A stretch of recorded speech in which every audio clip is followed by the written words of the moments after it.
అంటే ఇప్పుడు మీరు చెప్పిన దాని ప్రకారం it's one kind of depression. అంటే మనం ఇప్పుడు చెప్పినవన్నీ కూడా డిప్రెషన్ అనే థాట్లోకి వెళ్తుంది. సో నాకు డిప్రెషన్ ఉంది, నేను వెళ్ళాలి, నాకు డిప్రెషన్ ఉంది. So both are same.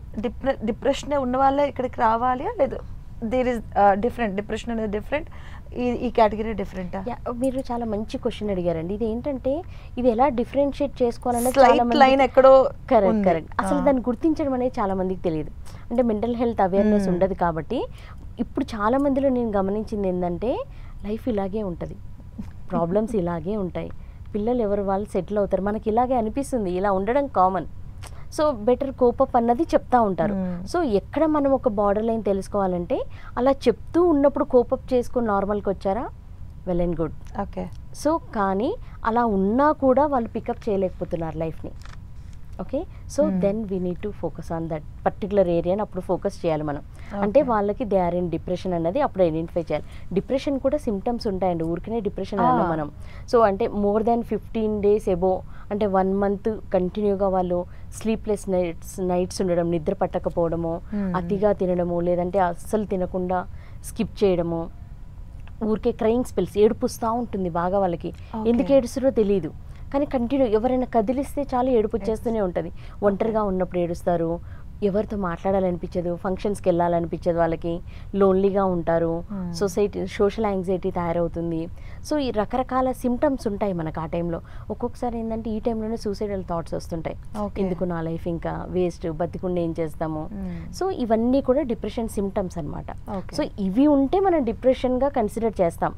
ఇలా లేకుండా లైఫ్లో ఒక ఎంతూజియాజం, మోటివేషన్ లేకుండా అలా ఉంటే ఏంటంటే దాన్ని ఆ కేటగిరీలోనే చూస్తాం.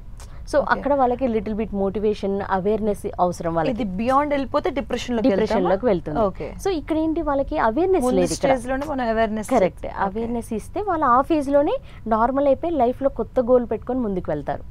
సో కాబట్టి ఏంటంటే ప్రతిదీ డిప్రెషన్ అని అనలేం మనం. సో ఈ సిమ్టమ్స్ ఉంటూ 2 weeks దాటి ఒక 1 month అయినా కూడా they are unable to cope up. ఆ టైంలో మనం డిప్రెషన్గా పరిగణిస్తాం మనం. సో దానికి మనం కొన్ని క్వశ్చనీర్స్ ఉంటాయి, ఇవన్నీ టెస్టులు పెట్టేసి అవన్నీ కూడా not only oral interview, test కూడా కండక్ట్ చేసి అన్ని రకాలుగా చూసిన తర్వాతనే దాని డిప్రెషన్లో మళ్ళీ స్టేజెస్ ఉంటాయి. అంటే ఇది మళ్ళీ ఎలా ఉంటుంది అంటే మనం మాట్లాడుకున్న దాన్ని బట్టి ఖాళీగా ఉండి ఉమెన్స్ ఒక గోల్ ఏం లేకుండా అంతవరకు జాబ్ చేశారు, అండ్ అగైన్ అక్కడ గ్యాప్ వచ్చింది ఆఫ్టర్ మ్యారేజ్ కావచ్చు, ఆఫ్టర్ చిల్డ్రన్స్ కావచ్చు, సో వాళ్ళకే ఉంటుందా లేదు రెగ్యులర్ డేస్లో మనకి ఆఫీస్కి వెళ్తూ ఉంటారు వాళ్ళకి కూడా ఈ సిమ్టమ్స్ ఏమైనా ఉంటాయంటారు? అంటే యాక్చువల్గా డిప్రెషన్ అనేది ఎవరికైనా రావచ్చండి, ఫర్ ఎనీ రీజన్. అంటే ఎవరికి ఏ ప్రాబ్లం ఉంటుందన్న తెలియదు. అంటే సమ్వేర్ వాళ్ళ ప్రాబ్లమ్ని ఎక్కడో వాళ్ళు హ్యాండిల్ చేయలేకపోయినప్పుడు వాళ్ళకు వచ్చిన ప్రాబ్లంకి సొల్యూషన్ లేదు అన్నప్పుడే ఏ మనిషి అయినా ఎక్కువగా వరీ అవుతారు. మ్యాక్సిమం హ్యూమన్ బీయింగ్స్ అందరు కూడా వాళ్ళ ప్రాబ్లమ్స్ని సాల్వ్ చేసుకుంటూ మేనేజ్ చేస్తూ ఉంటారు. కానీ ఏదో ఒక కొన్ని విషయంలో కొన్ని సివియర్గా రిలేషన్షిప్ ఇష్యూసా, లేదంటే ఫైనాన్షియల్ ఇష్యూస్ అయి ఉండొచ్చు. So there are other reasons చాలా.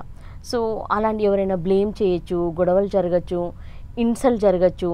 అలాంటి రీజన్స్లో వాళ్ళు కోపప్ చేయలేకపోయినప్పుడు మనం చూస్తాం. అది ఎవరైనా ఉండొచ్చు, వర్కింగ్ పీపుల్ అయి ఉండొచ్చు, హోమ్ మేకర్స్ ఎవరైనా కూడా అయి ఉండొచ్చు. సో మీరు ఇంకొక క్వశ్చన్ అడిగారు దీనికంటే ముందు, అంటే ఆల్రెడీ జాబ్ చేసి ఖాళీగా ఉన్న వాళ్ళకి వస్తుందా అని. అంటే ఇక్కడ ఏంటంటే జాబ్ వాళ్ళు ఎందుకు మానేశారన్నది కూడా మనం చూడాలి. అంటే ఫ్యామిలీని చూసుకోలేకపోతున్నాను కాబట్టి జాబ్ మానేశాను అన్న రీజన్ ఉందనుకోండి, సో బేసికల్గా వాళ్ళకి జాబ్ చేయడం ఇష్టం, వాళ్ళు ఇక్కడ మనకి మేనేజింగ్ స్కిల్స్ అనేవి మెయిన్ యూజ్ అవుతాయి. బట్ దాన్ని మనం ఎలా మేనేజ్ చేసుకోవాలంటారు మరి? సో ఇక్కడ ఏంటంటే మేనేజ్ కంటే ఫస్ట్ మనీ మనం క్వశ్చన్ చేసుకోవాలి. అంటే యాక్చువల్గా నీకు జాబ్ చేయడం ఇష్టం ఉందా లేదా?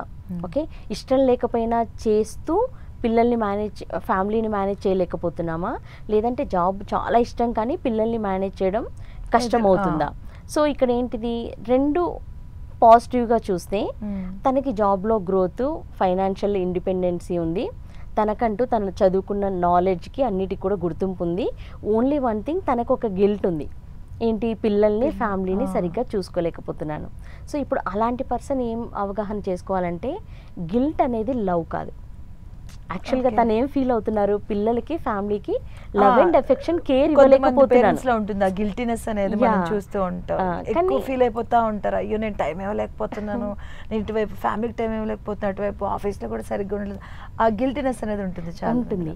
కానీ అలాని జాబ్ వదులుకోవాలని కాదు, వాళ్ళ ఉద్దేశం ఏంటంటే ఫ్యామిలీకి సరైన టైం ఇవ్వలేకపోతున్నాను, పిల్లల్ని చూసుకోలేకపోతున్నాను, సో అలాని కెరియర్లో గ్రోత్ లేదు, అందుకని వదిలేసినా కంటిన్యూ చేసినా వాళ్ళకి పెయిన్ ఉంది.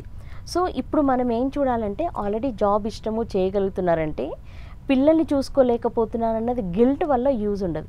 ఓకే, అది ప్రేమ కాదు.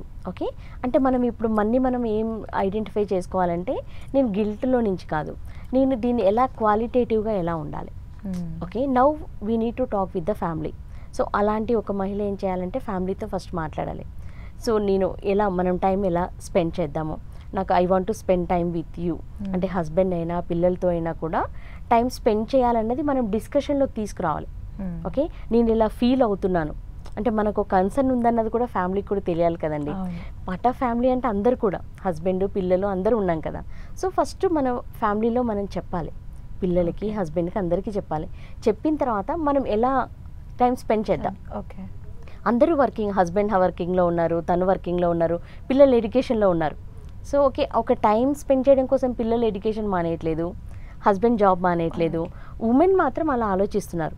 సో ఇది ఎలాంటి మహిళల గురించి అంటున్నానంటే జాబ్ కూడా ఇష్టము, పిల్లలతో కూడా ఫ్యామిలీతో బాగుండాలన్న మహిళల గురించి మాట్లాడుతున్నాం. So other category job compulsory కాదు, ఫ్యామిలీ ఇంపార్టెంట్ అనుకున్న మహిళలు కూడా ఉంటారు. ఇందులో ఏది రైట్ రాంగ్ అన్నది కాదు. అంటే ఒక every individual family is different from, depends on their family system. ఒక ప్రతి కపుల్ కూడా డిఫరెంట్ అయినప్పుడు ప్రతి ఫ్యామిలీ కూడా డిఫరెంట్ ఫ్రమ్ అదర్స్ కదా. సో కాబట్టి ఆ ఫ్యామిలీని వాళ్ళు డిజైన్ చేసుకోవాలి. సో ఇప్పుడు ఒక 15 minutes 30 minutes ఒక 1 hour మన ఫ్యామిలీ టైం ఎలా స్పెండ్ చేద్దాం, వీకెండ్స్ని ఎలా డిజైన్ చేసుకుందాము, వర్కింగ్ డేస్లో ఎలా ఉందాము. సో అప్పుడు ఏమవుతుంది, తనకి లైఫ్ అంటే జాబ్ కంటిన్యూ చేసుకుంటారు, ఎట్ ద సేమ్ టైం ఫ్యామిలీతో కూడా ప్రేమగా అఫెక్షనేట్గా ఉంటారు. ఓకే, సో అప్పుడు ఏమవుతుంది, గిల్ట్ ద్వారా ఏది హ్యాండిల్ చేయలేం.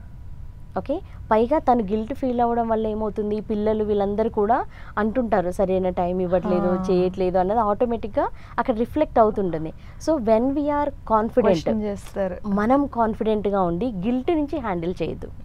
లవ్ అండ్ ఎఫెక్షన్ నుంచి అదర్ స్ట్రాటజీస్ ఏంటి, సో అదర్ స్ట్రాటజీస్లోకి వెళ్ళి ఫ్యామిలీని కూడా ఇన్వాల్వ్ చేసి దానికి వేరే స్ట్రక్చర్స్, వీకెండ్స్లో ఎలా టైం స్పెండ్ చేయాలి, వర్కింగ్ డేస్లో మనము ఎలాగా ఏమంటారు వర్క్ డెలిగేషన్ ఎలా చేసుకోవాలి, అప్పుడు మనం అంటే థాట్ షేరింగ్ అంటారు, సెల్ఫ్ ఎక్స్ప్రెషన్ అందరికీ ఇంపార్టెంట్ కదండి. ఒకరి వ్యూస్, వాళ్ళ ప్రాబ్లమ్స్ ఏంటి, ఇష్టాలు ఏంటి, వాళ్ళ అచీవ్మెంట్స్ ఏంటి, ఆ టైం పెట్టుకోవాలి ఫ్యామిలీ టైం అని. సో ఇలాంటి చిన్న చిన్న టిప్స్ పాటిస్తే డెఫినెట్గా రెండు కూడా చాలా పవర్ఫుల్గా హ్యాండిల్ చేయొచ్చు.